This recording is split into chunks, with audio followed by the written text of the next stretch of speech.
not coming here or finding other things less horrible. But I'm here facing you and telling you my stories. I'm not talking about plucking out your courage.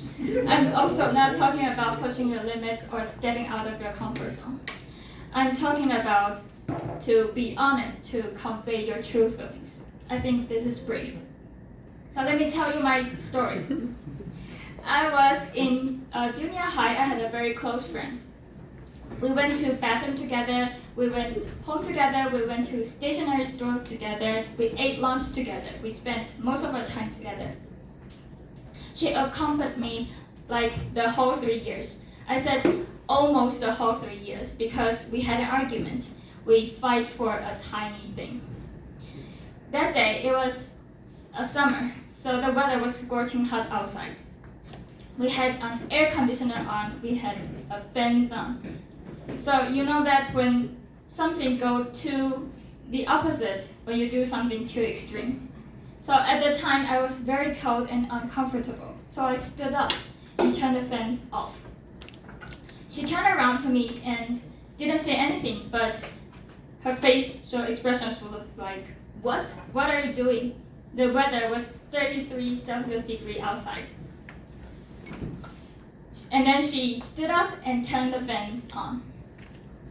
I was angry because you're my best friend. You're supposed to know me better. How can you know that I'm cold and I'm uncomfortable? How can you do that to me? So I stood up and turned the fans off again. And then she was pissed off by my action. Yeah, you know that it's a stupid thing, but teenagers just fight for these silly reasons. Yeah, from then on, we didn't talk like before. We didn't eat lunch together. We didn't go home together. Our relationship was like a Cold War. I couldn't sleep well the whole week. I couldn't focus on my lecture. Maybe, I think to myself, maybe I should apologize first. But I didn't do anything wrong. Why should I apologize first? So I didn't do it. In the end, I lost my friend, my best friend. This experience somehow shaped my personality. I become the person who wouldn't like to say anything against others. I wouldn't like to express my true feelings. So if someone asks, would you like to go somewhere? Yes, you decide. Could you lend me your homework? Yes, go ahead. Maybe we should hang out somewhere? Yes, no problem. That's the answer I always give.